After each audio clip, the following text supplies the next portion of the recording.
guys, kalian pernah dengar nggak istilah ekonomi global? Pastinya pada tahu dong ya. Nah, baru-baru ini Menteri Keuangan kita Ibu Sri Mulyani mengatakan bahwa ekonomi global Indonesia pada tahun 2025 diprediksi akan mengalami stagnan atau rendah. Nah, artinya apa ya? Dan apa dampaknya untuk kita semua?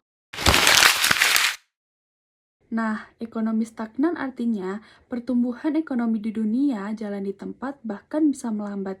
Negara-negara besar seperti Amerika Serikat, Tiongkok, Eropa, nah mereka memiliki tantangan-tantangan tersendiri sehingga ekonomi mereka tidak bisa ngebut. Nah, jadi kenapa bisa begitu? Nah, menurut Sri Mulyani, ini dikarenakan karena dunia sedang mengalami yang namanya fragmentasi global. Maksudnya, fragmentasi global ini adalah negara-negara cenderung memikirkan diri sendiri atau tidak kompak. Contohnya seperti perang perdagangan, konflik geopolitik, serta kebijakan ekonomi yang saling bertentangan. Belum lagi masih ada efek dari pandemi, perubahan iklim, dan ketegangan politik dunia.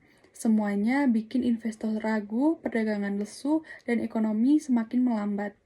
Nah, kalau pertumbuhan global melambat, apa efeknya untuk Indonesia?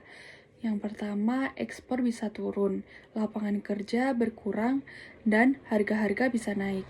Jadi, walaupun ini isu global, kita sebagai masyarakat Indonesia ikut serta merasakan dampaknya dalam kehidupan sehari-hari, mulai dari harga barang-barang yang naik dan susahnya mencari pekerjaan. Nah, jadi solusi yang tepat untuk kita rakyat Indonesia itu seperti apa sih seharusnya? Nah, kalau pemerintah kita sih sudah siap-siap dengan memperkuat ekonomi dalam negeri seperti menjaga stabilitas harga dan memperkuat dorongan investasi lokal.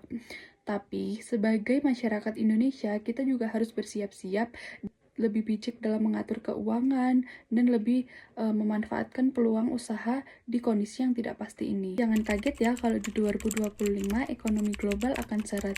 Tapi tenang, jika kita pintar-pintar mengatur keuangan, kita tidak hanya dapat bertahan hidup, tetapi kita juga dapat berkembang loh. Kalau kamu punya strategi untuk bertahan di ekonomi lesu, silahkan share di kolom komentar ya.